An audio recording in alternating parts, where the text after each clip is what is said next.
Le plus grand mensonge que le diable a fait croire aux chrétiens, ce n'est pas qu'ils n'existent pas. C'est qu'ils sont impuissants, condamnés à la peur, à la culpabilité et à l'échec. Ce mensonge se glisse dans les pensées, les sermons et même les prières. Tu n'es pas assez saint, Dieu t'a peut-être abandonné, tu dois encore te battre seul. Ce mensonge ronge l'identité du croyant. Pourtant, la parole est claire, nous sommes plus que vainqueurs, Romains chapitre 8, verset 37. Ce script démonte ce mensonge, chapitre après chapitre, avec la lumière de la vérité biblique. Le doute comme outil de destruction. Le doute est l'une des premières armes du diable. Dans Genèse chapitre 3, verset 1, il demande à Ève, « Dieu a-t-il réellement dit ?» Ce doute subtil infiltre les cœurs chrétiens encore aujourd'hui. Quand un croyant doute de son salut, de l'amour de Dieu ou de son identité en Christ, il devient vulnérable à toutes les attaques. Le doute n'est pas simplement une émotion passagère, c'est une stratégie. Mais Jacques chapitre 1, verset 6 nous avertit, « Celui qui doute est semblable au flot de la mer, agité par le vent et poussé de côté et d'autre. » La vérité chasse le doute.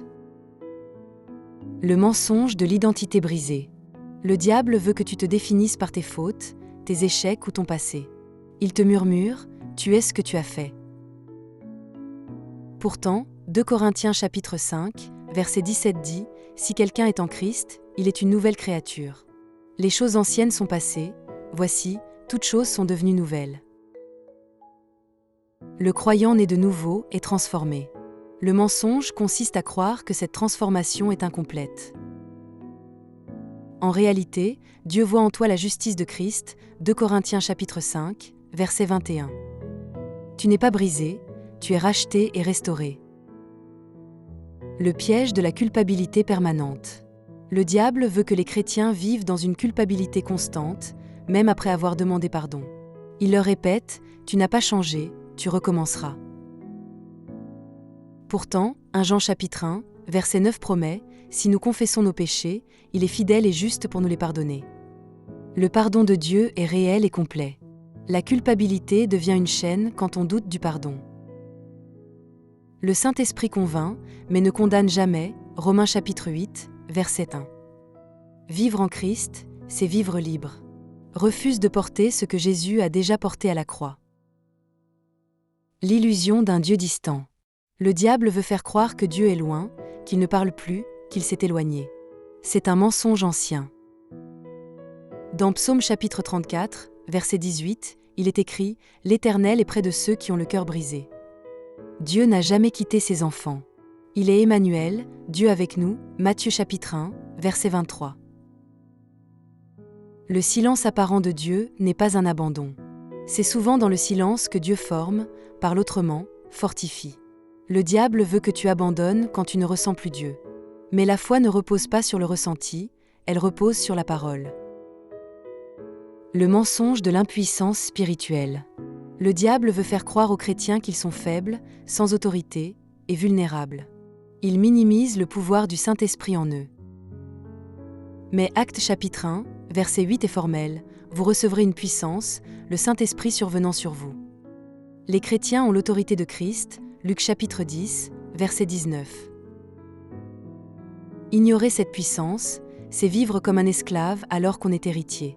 Le mensonge de l'impuissance empêche les croyants de marcher dans leur appel. La vérité, c'est que Christ vit en toi, Galates chapitre 2, verset 20. Le diable tremble devant un chrétien qui connaît cette vérité. Une vie de peur au lieu de foi. La peur est une prison mentale. Le diable utilise l'anxiété, les phobies, l'anticipation du mal pour paralyser les croyants. Pourtant, 2 Timothée chapitre 1, verset 7 dit « Dieu ne nous a pas donné un esprit de timidité, mais de puissance, d'amour et de sagesse. » La peur n'est pas ton héritage. Elle vient d'un mensonge qui fait croire que tu n'es pas en sécurité. Mais Dieu est ton refuge, Psaume chapitre 91, verset 2. La foi combat la peur non pas en ignorant les dangers, mais en s'accrochant à la fidélité de Dieu. Là où la peur dit « et si », la foi dit « Dieu est ». Le détournement de la grâce. Le diable fait croire à certains chrétiens que la grâce est une excuse pour pécher, et à d'autres qu'elle est limitée. Dans les deux cas, il déforme un don précieux. Romains chapitre 6, verset 1 pose la question. Allons-nous persister dans le péché afin que la grâce abonde? Loin de là. La grâce n'est ni licence ni carence. Elle est puissance pour vivre dans la sainteté, Tite chapitre 2, versets 11 à 12. Le diable déteste la grâce parce qu'elle libère, transforme et élève. Il préfère la religion rigide ou la permissivité vide. Mais la grâce véritable enseigne la justice. Le mensonge ici est subtil. Le diable fait croire que tu dois prouver que tu mérites d'être aimé. Mais Dieu ne t'aime pas pour ce que tu fais. Il t'aime parce que c'est sa nature, 1 Jean chapitre 4, verset 8. Romains chapitre 5, verset 8 est clair. Dieu prouve son amour envers nous en ce que, lorsque nous étions encore pécheurs, Christ est mort pour nous. L'amour de Dieu est inconditionnel. Tu n'as pas à le gagner. Tu dois simplement l'accepter. Le diable veut que tu vives pour mériter ce que Dieu t'a déjà donné. Refuse ce piège. Reçois son amour. L'évangile incomplet. Un évangile sans croix, sans résurrection ou sans repentance est un poison. Le diable encourage des versions édulcorées. Il te fait croire que Jésus t'aime, donc tu peux faire ce que tu veux. Galates chapitre 1, verset 8 avertit, si quelqu'un vous annonce un autre évangile, qu'il soit maudit. L'évangile est la puissance de Dieu pour le salut, Romains chapitre 1, verset 16. Le diable n'a pas besoin d'éradiquer l'évangile, il lui suffit de le déformer. Le chrétien averti discerne et s'attache à la vérité complète, amour, grâce, sainteté, croix et vie éternelle. Le silence des croyants. Un chrétien convaincu mais silencieux est inoffensif pour l'enfer. Le diable pousse au compromis, à la peur du rejet, à la passivité. Pourtant, Jésus dit en Matthieu chapitre 5, verset 14, « Vous êtes la lumière du monde. » La lumière ne se cache pas. Le silence tue les âmes. Romains chapitre 10, verset 14 dit, « Comment entendront-ils parler de lui, si personne ne le proclame ?» Le mensonge ici est « Tu n'as rien à dire.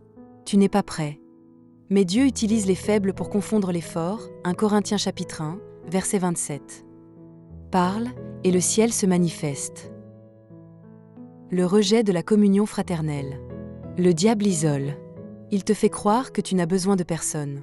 Mais Ecclésiaste chapitre 4, verset 10 dit « Malheur à celui qui est seul. » L'Église n'est pas parfaite, mais elle est nécessaire. Hébreux chapitre 10, verset 25 encourage à ne pas abandonner nos assemblées. L'isolement affaiblit la foi. Le diable y insuffle l'amertume, la critique, puis l'abandon de la foi. Le chrétien ne grandit pas seul. L'amour, le pardon, l'encouragement se vivent en communauté. Rejeter la communion, c'est croire qu'on peut vaincre seul un ennemi collectif. Le corps de Christ a besoin de tous ses membres. Le mensonge de la destinée inatteignable. Le diable chuchote, tu ne réaliseras jamais l'appel de Dieu sur ta vie. Il utilise les délais, les détours, les erreurs pour te décourager. Mais Philippiens chapitre 1, verset 6 affirme, « Celui qui a commencé en vous cette bonne œuvre la rendra parfaite. » Dieu est fidèle. Le processus peut être long, mais sa promesse ne change pas. Le mensonge, c'est que ton passé a détruit ton avenir. La vérité, c'est que rien ne peut annuler les plans de Dieu, sauf ton abandon. Persévère.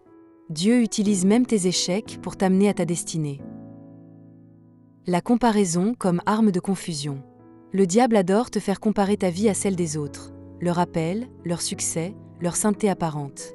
Cela crée jalousie, frustration et doute.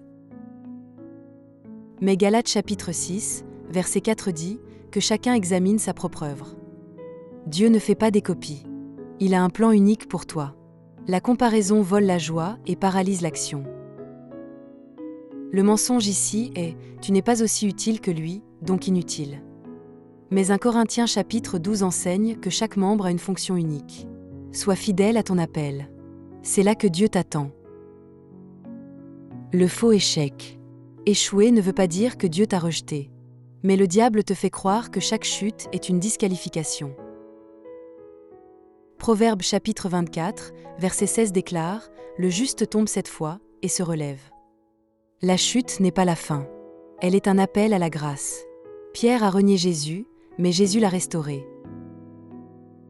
Le mensonge du diable est que ta faiblesse est définitive. La vérité est que Dieu se glorifie dans la faiblesse, 2 Corinthiens chapitre 12, verset 9. Ton échec peut devenir un témoignage si tu te relèves. Ne t'arrête pas au milieu du combat. Le culte de l'homme au lieu de Christ. Le diable détourne l'adoration de Christ vers les leaders, les systèmes ou les traditions. Il crée des idoles modernes. Colossiens chapitre 2, verset 8 avertit « Prenez garde que personne ne fasse de vous sa proie par la philosophie ou une vaine tromperie. » Même dans l'Église, l'homme peut prendre la place de Dieu. Le mensonge est « Suis cet homme, il a toutes les réponses. » Non, seul Jésus est la vérité, Jean chapitre 14, verset 6. Les ministères sont utiles, mais Jésus reste le seul fondement. Reviens à lui. Ne mets pas ta foi dans la chair. Le plus grand mensonge est de faire croire que tu es déjà vaincu. Le diable veut que tu crois que la victoire est impossible. Il répète « Tu tomberas toujours, tu n'es pas fait pour tenir. » Pourtant, Romains chapitre 8, verset 37 affirme « Nous sommes plus que vainqueurs par celui qui nous a aimés. » En Christ, la victoire est déjà acquise. L'ennemi a été vaincu à la croix, Colossiens chapitre 2, verset 15. Le mensonge de la défaite est basé sur les apparences. Mais la foi regarde à l'invisible. Tu n'es pas destiné à survivre, mais à triompher. Ne laisse plus le diable écrire ton histoire. Tu connais maintenant la vérité. Marche dans la vérité. Le plus grand mensonge que le diable a fait croire aux chrétiens, c'est qu'ils sont toujours ses prisonniers. Mais Jésus a dit en Jean chapitre 8, verset 32, « Vous connaîtrez la vérité, et la vérité vous rendra libre. » Maintenant que tu sais, vis comme un libre. Brise les chaînes mentales. Rejette les demi-vérités. Proclame qui tu es en Christ. Et surtout, n'oublie jamais, la lumière dissipe les ténèbres. La vérité est ton arme.